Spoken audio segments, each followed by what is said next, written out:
Hello, everyone. Welcome back to another episode of the Craft of the Draft podcast. A bit of a shorter one, this one, where got a few things to talk about, but not as much as usual with the season ending, but still some talking points nonetheless. As usual, I'm one of your co-hosts, Nathan Seppi, joined by pretty happy co-host, Jonty Ralph-Smith. And I might not be too happy about it, but Jonty's certainly happy about his weekend. So you want to explain why you're pretty happy, Jonty? Yeah, Collingwood getting the premiership. It was certainly a joyous Saturday. Saturday that started with lots of anticipation and then there was lots of emotion throughout the day, a little bit of nerves, not sure that they were going to get the job done, and then they were able to hold on. So I think it was the fitting end to a really, really perfect couple of seasons for Collingwood where they were able to close it out in a close one. But the key talking point for us today is what happened a little bit earlier on AFL Grand Final Day in the Under-17 Futures game. So I'll ask you, Nathan, about some of the players that you really liked in this one, because there was a lot of talent on show, and it's the time of year where we always speak about the following year's draft being really strong, and there's a lot of high hopes. But certainly for this one, without wanting to put the moz on it, there does appear to be much more talent in the 2024 class than in many of the recent years. So looking forward to seeing how that does materialise over the next 12 to 15 months. But this was the first real opportunity that some of the wider AFL and Aussie rules spectators would have got to see them. And I know the Campiarelli boys performed really well according to some people, and certainly got the statistics that they were looking for, got plenty of the ball running through the midfield, but they're obviously not talent league prospects. So if we focus on the talent league prospects in particular, maybe if we want to start with Xavier Lindsay, he's one I've really enjoyed watching this season, and I know he's one who attracted plenty of attention on the day, and it's a perfect end to a really, really good season for the Gippsland Power product. Yeah, it was. It was a really good end, and I've got a few players I want to bring up, that I thought had really under the radar performances in terms of, not that they were unexpected, but you probably didn't take a lot of notice of them on the actual day. But Xavier Lindsay was fantastic, I thought, in terms of impact per possession. And I think that's probably the most valuable thing on the field. You can get a lot of the footy, but you can use it pretty poorly, which is what I sort of thought of Ben Campiarelli, like you touched on before. But I sort of heard that kicking usually is his good strength, so maybe an off day. But back to Xavier Lindsay, his kicking down the line was terrific, and he was switching up the angles in defensive 50. He did play a bit more of a defensive role, so that was interesting to see, but he seemed to slot into that role really seamlessly, and he was good under pressure, just was clean with it, maybe made one or two mistakes as the game went on, but so did a lot of players. It was a very, not that I was there, but it was looked very warm. And you can imagine these boys have had about 20, 25 games of football under their belt at this time of year. So it was after half time, it was a bit of a scrap, but he was terrific. I thought he just got into the game early and was composed, used the footy well and moved it well in transition and just, switched the angles. Yeah, interesting, because we do know that he finished the season in the midfield and showed really good form there, and then missed a little bit of footy just with the hip flexor injury, and then went back to, I guess, his more native, it sounds like, sort of half-back wing position where he was able to, like you say, change the lines and offer something a little bit different. So it's good to see that he was able to continue that form in a different position. Who were some others that dealt with the conditions, like you say, warm? It would have been swirly at the G as well. Who were some others that dealt with the pressure of playing on the big stage? I know Archer Day Wicks is one I've really enjoyed watching. As a Sandhurst product out of the Bendigo Pioneers. Yeah, for sure. Day Wicks was one that I thought did all the right things, and it was just the polish that let him down. And I wrote in a match report that's on the House of Footy website, he's got all the attributes there. Like there's no doubt. When we saw that during the season as well, he was in the Vic Country squad as a bottom major.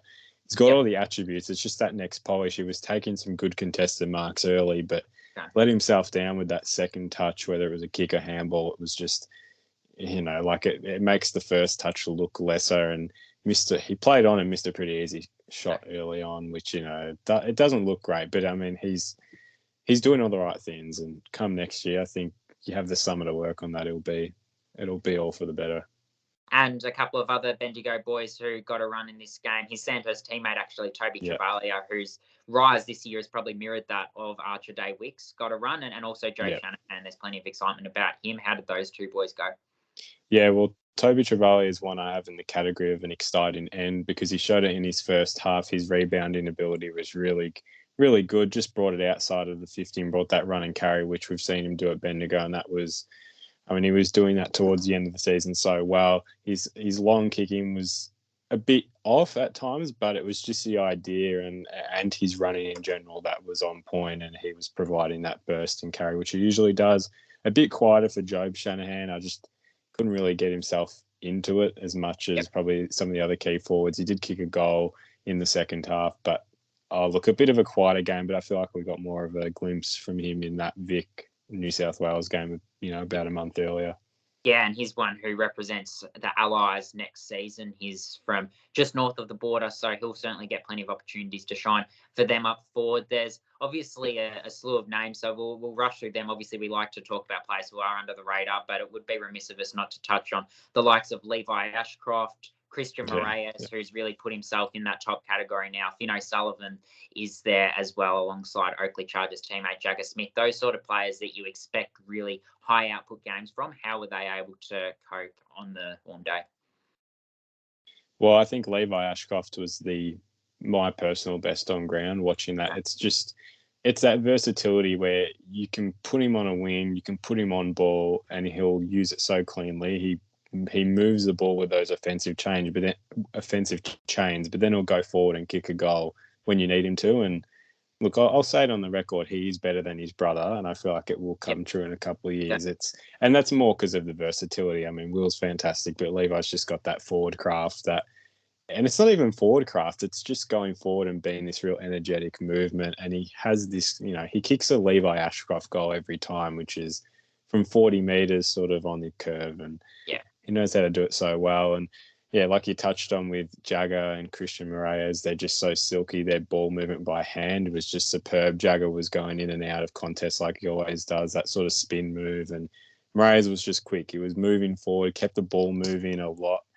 And he was just terrific to watch. And Fino Sullivan, I mean, I feel like I missed a lot of his game, but he was just doing those little things that you don't notice, that work rate, moving the ball forward. Took a few good contested marks, like just unusual contested marks for his standard. And they were elite. And then Isaac Kako was one that I thought was just a typical performance as well in that category, where turned it on early with a nice dribble goal deep in the pocket, and it was just, hyper-real type stuff.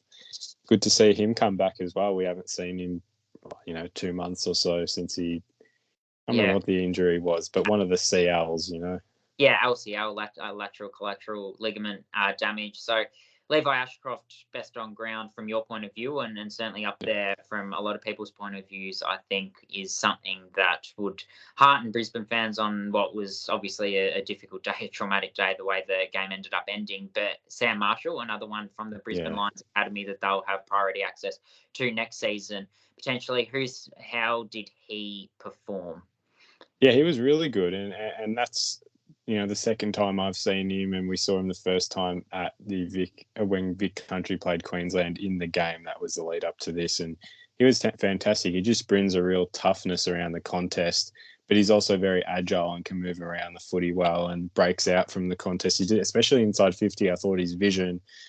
You were under pressure to find a kick across the ground and set up a goal assist or at least a scoring shot assist was really good, and kicked a really nice goal on the run from 50 late in the contest. But just a nice building performance, and I'm excited to see him play for Sandy next year. I think that's just a great addition to have in your team, and he'll keep building on what was a really good end to his season. Yeah, and just to clarify, so he'll start the season with the Brisbane Lions Academy as he did this year, and will be probably their lead midfielder, I would have thought. Then we'll have to work a lot harder, I think, in the Sandy midfield, who'll have the likes of Taj Houghton and Murphy Reid rolling through there. After school footy, he'll play school footy for Melbourne Grammar in between as well, and so there'll be plenty on his plate. He'll also be right amongst it for the Allies next season, we'd expect. Were there any others who showed flashes of brilliance throughout the day?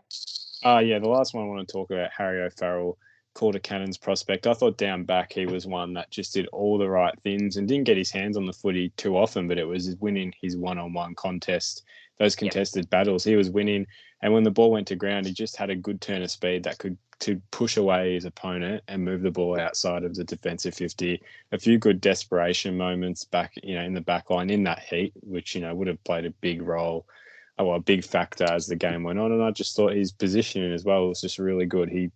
I don't remember him losing a contest in that defensive 50, and really liked his game. Just a nice way to finish your season against, some of the best forwards in the country. So he'll bring that into Talent League form.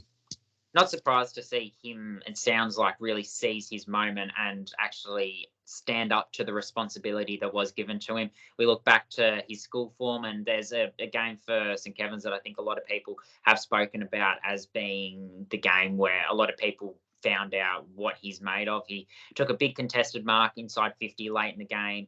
For St. Kevin's, his team was down by less than a goal, didn't even look inside 50, wanted to own the moment and was able to slot the goal. And then moments later, took a Leo Barry-style mark in defensive 50 when the opposition was surging forward and the St. Kevin's was able to hold on. It was a really special win for the school. We know how excellent the culture can be at school footy, particularly in the APS competition. So no surprise to see him being able to, again, stand up on the big stage. Ricky Mentha and Zach Johnson are a couple that certainly in the back end of the season in particular, you've spoken a lot about what they're able to provide. Ricky Mentha as that live wire forward and Zach Johnson is the player that gets his hands on it a lot. And we saw him play a match for Vic Metro. What were they able to do in this game?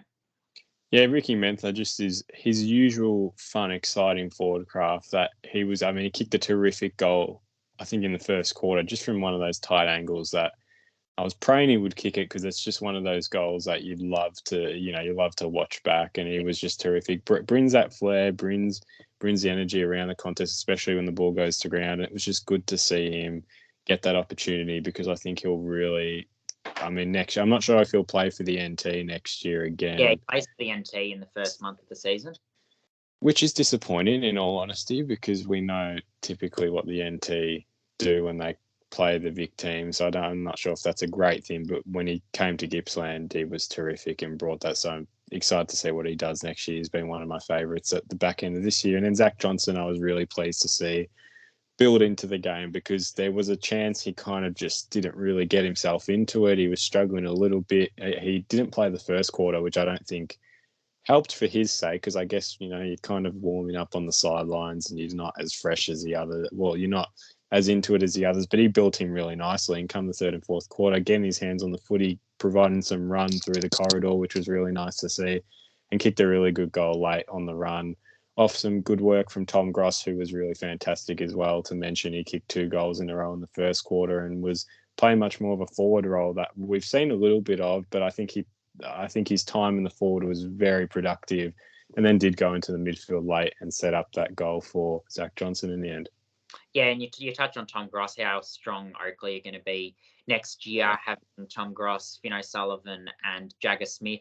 And there's also plenty of others as well. We put together a story of more than 50 of the top Vic and Tasmanian-based Talent League prospects to watch out for that will be on AFL draft radars in 2024. So, yeah, you look at the likes of Pat Reshko, you look at Charlie Richardson. So Pat Reshko is one that shows some really promising back end of season form for the Chargers. Charlie Richardson's that true sort of centre half forward who's able to get up the ground and work back. Cooper Hines played for Vic Country this season, wasn't quite able to make this game, but he showed plenty as well. Noah Scott's one that you've really liked watching. I think he knows instinctively how to put himself in dangerous positions, and you could keep going. Ollie DePoli, Q-Bank finished the season really strongly. Xavier Izovic for the Geelong Falcons, probably their lead prospect for next season.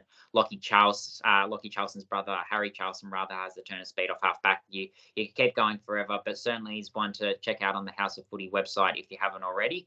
And that profiles most of the players that played on Saturday, as well as some others that will be on the precipice of Vic Country, Vic Metro and Allies duties. But was there anything else from the Saturday game to touch on from your perspective, Nathan?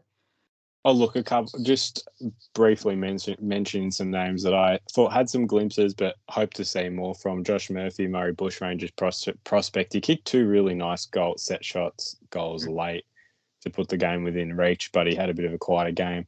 Jonty Ford had some moments. He got the ball in his hands, but he did get 2 goals, but they were sort of out the back and got himself in the right spot, but then it went a bit quiet. So it doesn't sound like a bad game, but maybe personally I was hoping to see him have a bigger game because he's had such a good end to the season. And then Harvey Langford, I thought had some good moments through the midfield, but I think struggled to work himself into it purely just because of the talent in that midfield generally running through it. It was a bit hard for him to work himself into it. But those are those hope to see more from players, but we'll get a lot of out of them next year. And to finish on your point, that piece is linked in the bio of this video. And if you're on Spotify listening to this, head to our Instagram page and go to the bio, click the link, and it will be the top article there if you want to read the piece Jonty was mentioning before. But now we'll move on to the draft combine. We've got a couple boys and 2 girls that were added to the combine list. And Jonty, you're going to run me through these players, but we'll start with Liam Walters, Oakley Chargers prospect, St. Kev's boy. Tell me a bit more about him. He got added recently. Yeah, so we had 9 players added in late last week to the combine, which is really positive for those boys, and certainly shows that they're around draft contention. 4 of those are talent league prospects, so we'll touch on those. And start with Liam Walters. I think he's one who he reads the game really well. So he's a defender from the Oakley Chargers, and I think they've had a couple of defenders that have flown under the radar a little bit this season. So Lucas Tovey's emergence has really pleased a lot of people within the Chargers, but also, Jet Hartman's been pretty good for them. He's shut down some good forwards, and Liam Walters got some really important jobs as well. So he wins his one-on-ones really consistently, and his decision making is also really good. Distributes it well coming out of the back half. So no surprise to see him get some recognition. And to be honest, I'm surprised his name hasn't been spoken about more. I have been pretty impressed when I've watched him, but probably haven't noted him as much just based on not hearing as much external talk. So maybe for myself should back myself more there and bring him up. But a very well deserved selection for Liam Walters. And then a player who's just won a premiership with Sandy Kalshadir, who we've sort of said all year, he gets his hands on the footy. He knows how to take a good contested mark, but it was his kicking that was sort of letting him down towards the back end. But then his grand final performance is one of the best, grand final performances on the day in terms of went to the ruck as well and made an impact. And Kalshadir, tell me a bit why does he deserve to be here and what's he going to bring on Combine Day? Yeah, I think what he'll bring is we'll be really interested to see what he does in the vertical leap. I think that sort of showed in the ruck. He's only 197, 198. He's going up against kids that are taller than him at talent league level, and certainly wouldn't play that position. You wouldn't have thought unless he is to grow a little bit more at AFL level. But he does have that athleticism which enables him to leap and jump over the top of some opponents, but then also has that mobility because of how he is built to then follow up and won a couple of really critical centre clearances for Sandy, got it going forward. And like you say, he's able to hold his ground and take a contested mark. You can see when he's going to fill out, he's one who looks like he will be able to stand up to that physical contact even better and really, really embrace those contested moments inside 50 and win a lot of his own ball, command a bit more of his own ball. But certainly at the moment on a lead, it looks like his hands are really strong. And if his finishing polish could just be a little bit better in terms of set shot goal kicking accuracy, then I think the external talk from the casual viewer would be a lot higher than what perhaps it currently is for the Hawthorn father-son prospect. Pat Hughes won the Morris Medal. I mean, he had a really good season in general. I think it was just a matter of was he above some of the other contested midfielders in the talent league, and he was probably just sitting right under it, but he was always there in that conversation. But he deserved it, especially that last game. The prelim final against Sandy had a really good one there, and deserves to get added to that list.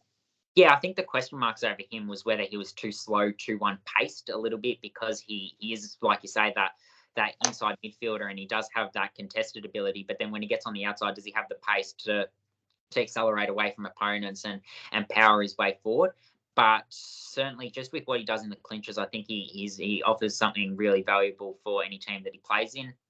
And also he showed in the second third of the season, I suppose, that he's able to go forward. He's reasonable overhead, provides a bit of zest inside 50. So was able to hit the scoreboard there as well. So I think he's one that's really important and is able to, like you say, release his teammates and win clearances for his team. So the co-winner of the Morris Medal with Colby McKercher. And then the last boy to talk about, and one that you've been sort of briefly mentioning throughout the years, Lockie MacArthur. Tell me a bit more about why he's been added and that back end of the season he's had for the Jets. Yeah, so he has been added, I think, off the back of what he's been able, or the momentum he's been able to build off the back of his really strong school footy.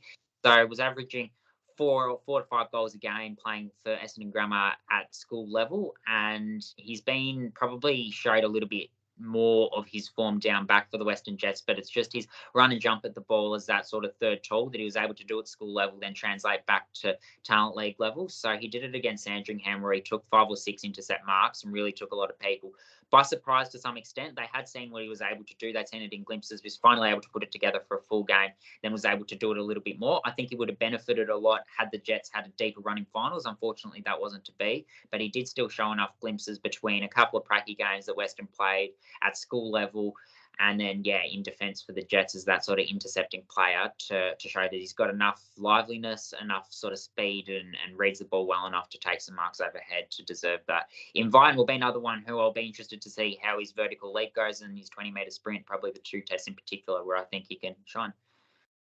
Well, the boys' combine is over this next weekend, and we're hoping by the time we record next week, we do have some results to chat about and dissect, but we're not too sure when those results will be released for the combine. But 2 girls that have been added, and great to see these 2 girls have been added off the back of really strong national championships. The first one, Lily Jordan from the Rebels. I mean, she just brought that real ferocity to the champs and was really clean with her ball in hand, and brought that form back to the Rebels at the end of the season. And unfortunately, they got done in the first week of finals to a strong Dandenong team, but they had some good performances at the end of the season, and she was one of their star players from pretty much the middle of the year onwards. Yeah, she was. I think it's her work rate that really stands out for her. So that's what she was able to show at Vic Country level. And then, like you say, translate it back and probably gained a lot of confidence from what she did at Vic Country level. And I know people internally at the Rebels are really happy with what she was able to produce in the second half of the season. I think you've summed it up pretty well. And then Jo Sunderland, the Geelong Falcon, terrific out of full back, really, and her exiting was really good. Just finds the kick so nicely and provides that real polish out of defensive 50 that we didn't see too often throughout the year, really. Like, that was, we noticed her straight away, especially in those championships. She just stood out and did her job to perfection in the end. Yeah, I think she's one who really grew with the championships, and was one that there was probably some question marks going into the championships. And like you say, it's you talk about her polish coming out of the back half, but also probably her creativity and her desire to slice through. She didn't just want to take the easy kick or the obvious option. She was always looking inboard, looking to create some counter-attacking play for Vic Country, which is really important. Obviously, they won the last game, and she was an important ingredient throughout the championships. She was able to shut her direct opponent down as well. So very good aerially, accountable defensively, and distributes creatively coming out of the back half. Like, I think it's a perfect cocktail what you want from a defender. That pretty much wraps it up for this episode. Ended up doing 20 minutes, so we did actually talk a bit longer than I think we both expected, but thank you all for watching. Next week, we're going to get stuck into our season reviews for the girls, and then the week after, we'll go through the boys. So we're going to go through each club and pretty much just touch on the key players that had their moments throughout the season, and more so touch on the players in the club itself, because obviously we know that the team was changing for everyone throughout the year. So we're just going to go through that, dissect it. So if you want to hear a good analysis of what the year of 2023 was, make sure you tune in next week and the week after for the girls and the boys. Follow us on socials for more draft content, and that's going to start ramping up pretty heavily now until November for the boys and December for the girls. We're not sure on a date for the girls yet, but November 20 is when the boys draft will happen. So make sure to follow us there, Craft for the Draft. Thank you all for watching, and we'll see you next week.